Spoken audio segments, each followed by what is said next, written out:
Okay, so imagine this, right? You get this puzzle, a map of California, but it's not your typical map. Okay. The mountains are huge, like seriously massive, like skyscrapers almost, and the rivers, they're like snakes winding through the state. Wow. Yeah, rushing towards these sprawling cities. And then on top of it all, you've got these lines like a circuit board connecting everything. Huh. That's kind of what we're looking at today, this really interesting and surprisingly high-stakes world of California's water. Okay, so California water. Yeah, and I mean, we all know California's a big deal, right? Almost 40 million people, most populous state in the U.S. It's huge. And economically, forget about it, it's a powerhouse, right? $3.2 trillion economy. That'd be the fifth largest globally if it were its own country. Oh. But all those people, all that industry, it's a lot of thirst. And we're not talking about, a nice iced tea here. Right, of course. This is serious stuff. So how does a state known for Silicon Valley and, let's be real, huge deserts, how do they manage to quench that thirst? Especially with climate change, turning up the heat, literally. Yeah, good point. That's what we're diving into today. Now get this, about 30% of California's water, it comes from snowmelt. Really? Yeah, remember those skyscraper mountains from our puzzle, the Sierra Nevada range? Right, right. That's like this massive natural reservoir slowly releasing water all year round. Interesting. Then you've got the rivers, the Sacramento and San Joaquin, like the state's main arteries, pumping water. Like a heart, almost. Exactly. And the system of dams and canals they've built around them, the Central Valley Project, it's mind-blowing.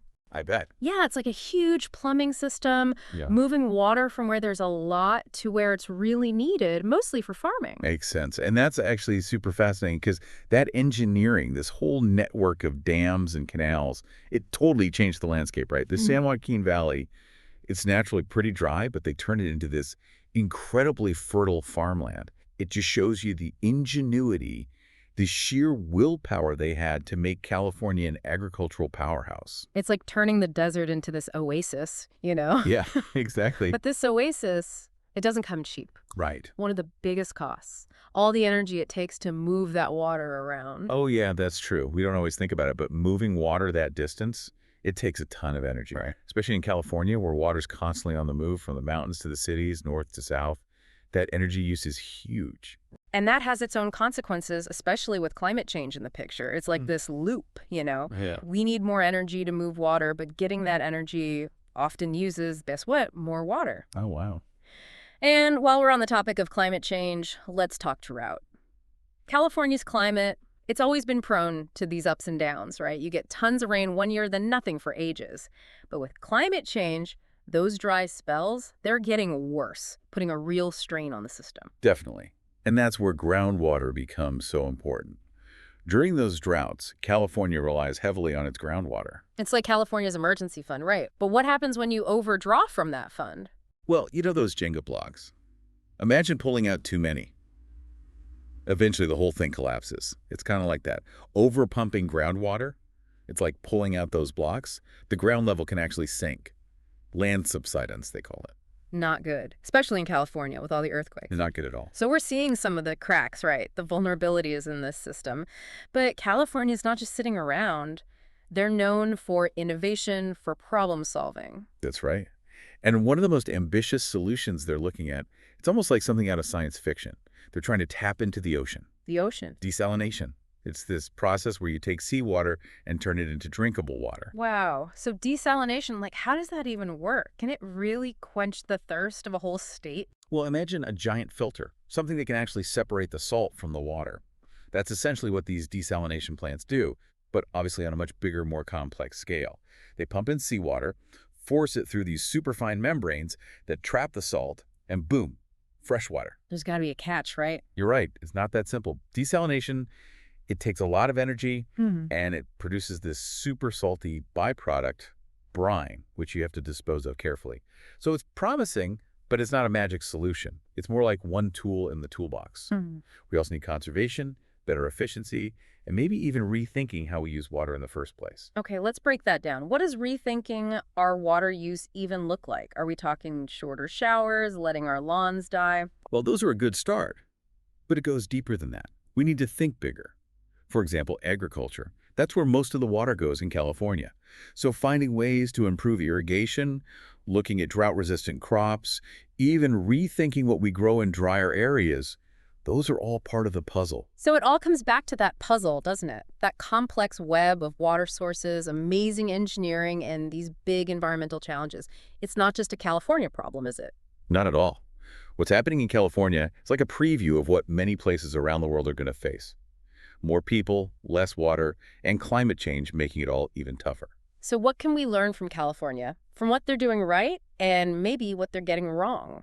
Now that is the million-dollar question, and it's one we're going to explore further as we keep going deeper into this California water system. So we were talking about desalination, this pretty wild idea of making drinking water from seawater. Right, like squeezing fresh water out of the ocean, basically. Exactly. But we know it can't be that easy. Every solution's got its own problems. Yeah, for sure. These desalination plants, they might be impressive, but they guzzle energy. And don't forget, making energy often uses a ton of water itself. It's like this vicious cycle. Totally. Plus, you've got that leftover brine, that super salty water. You got to get rid of that carefully so it doesn't mess up the environment. And not so simple after all. Definitely not. Okay, so it's a piece of the puzzle, but we need more pieces. What about conservation? How big of a role does that play? Huge role.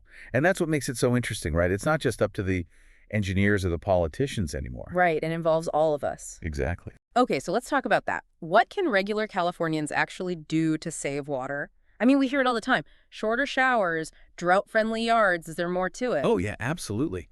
Think about this. The average Californian uses about, 85 gallons of water every single day. That much? Yeah, but here's the kicker. Almost half of that, it goes to stuff outside the house, not even inside. Really? Oh, yeah. So rethinking our gardens, picking plants that don't need a ton of water, that's huge. It's funny, isn't it? We're so used to these lush green lawns, even in a place like California, which is naturally, well, dry. I know, right? Like Nope. we're trying to force something that doesn't belong. We got to shift our thinking, embrace the beauty of a landscape that fits the climate. And it's not just about looks either. Okay, how so? Native plants, they're tougher. They can handle pests and diseases better, which means fewer chemicals, pesticides, all that stuff. Good for water, good for the planet. Win-win. I like it. So we've talked a lot about supply, finding new water, using what we have smarter. But what about the other side? The demand. That's where it gets really complicated. It's not just about the water itself. It's about people, how many there are, the economy, and even something we call social equity. Social equity and water. Okay, break that down for me. Well, water, it's essential, right? But it's also political, economic. And in the past, not everyone's had equal access. Lower income communities, often communities of color, they've been hit hardest by water shortages and pollution. So it's not just about having enough. It's about who gets it, who can afford it. Exactly. And that's a big challenge, not just for California, but globally. As water gets scarcer, more valuable with climate change, these equity issues, they're going to become even bigger. It's like we're talking about liquid gold or something. Right. And that's why managing water in California, it's not just engineering, it's politics, it's balancing different needs, trying to find what works for everyone, including the environment. A massive balancing act. But let's zoom in a bit. Yeah, I mean, California's a big state. You've got those mountains we talked about, but also deserts, cities, everything. Is managing water different depending on where you are? Oh, absolutely. California's water system is super diverse, just like the state itself. All right, give me a tour then. Let's start in the north, up in the Sierra Nevada, those skyscraper mountains. How do they deal with water up there, where there's usually a lot of it, at least for part of the year? Well, up in the Sierra Nevada, it all starts with the snow. That snowpack, it builds up all winter, acts like this huge natural reservoir that melts slowly in the spring and summer, that feeds the rivers, replenishes the groundwater, keeps everything alive, basically. So they have to catch it and store it when it's plentiful. Exactly. And that's where those massive dams and reservoirs come in. They're like giant water banks holding on to that precious Yeah. resource. But it's a delicate dance, you know? How so? Release too much, you risk flooding downstream or not having enough later. Hold on to too much, and you might not have space for the next snowmelt. High stakes. But what about further south where it's drier? That's where those incredible canals and aqueducts come in. They're like water highways, moving water from the wetter areas like the Sierra Nevada to the farms and cities in the south that are always thirsty. Like a giant water sharing network. Yeah, moving it from where it falls to where it's needed most. But that system, as amazing as it is, has its own issues. Getting old, for one. And then there's just more and more demand for limited supply. So two different Californias when it comes to water, huh? You could say that, but here's the thing. Whether you're in those mountains, the valleys, those cities, one thing's always the same. Water connects us all. Okay, before we get too philosophical here, I want to bring it back to our listeners. We've covered a lot of ground today. What's the main thing you want them to take away from all this? It's simple, really. Water is precious, and we all share it. It's not just California's problem. It's a global challenge that needs creative solutions, smart policies, and all of us making an effort to conserve. Every drop we save, every conscious choice we make about our water use, it matters. So California's water story, it's a warning, but also maybe a source of hope, right? Exactly. What's happening in California, it's like a glimpse into the future for a lot of us, especially as water becomes more and more scarce around the world. We're back, diving into the final part of our California water journey. The home stretch. Right.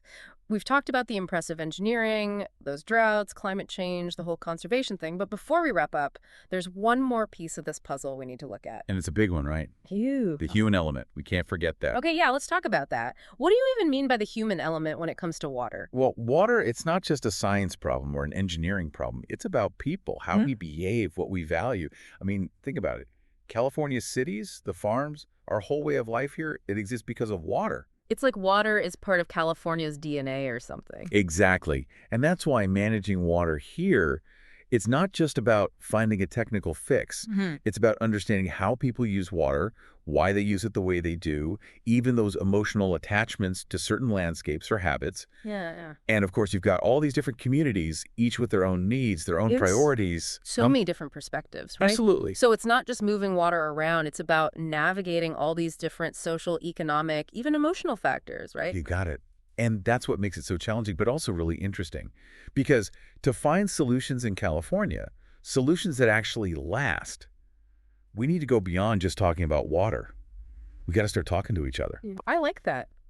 Okay, so how do we actually do that? How do you get a farmer who needs water for their crops on the same page as someone in the city who wants a green lawn? Those seem like very different priorities. It's tough, for sure. It starts with building connections, trust, creating those spaces where people can actually talk openly and honestly, even if they don't see eye to eye. Finding that common ground. Yeah, exactly.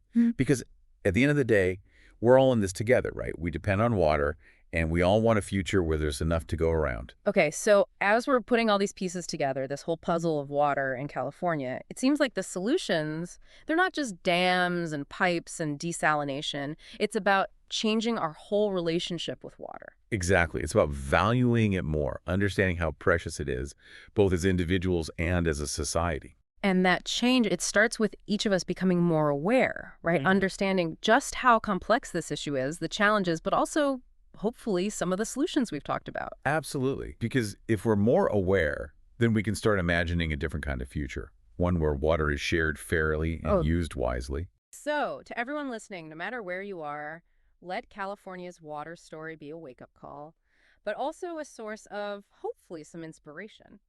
Because the lessons we're learning here in this state, they matter for all of us as we try to navigate a world where water is only becoming more and more scarce. It's been quite a journey, this deep dive. We've covered a lot. That balancing act of supply and demand, the impacts of climate change, the importance of innovation and conservation. And we've only just scratched the surface, really. If you're interested in exploring any of these topics further, we've got some great links in the show notes for you. Articles, resources, even organizations doing amazing work on water conservation and management. Check them out. And thanks for joining us on this deep dive into the fascinating and ever-changing world of California's water. Until next time, stay curious and keep those conversations flowing.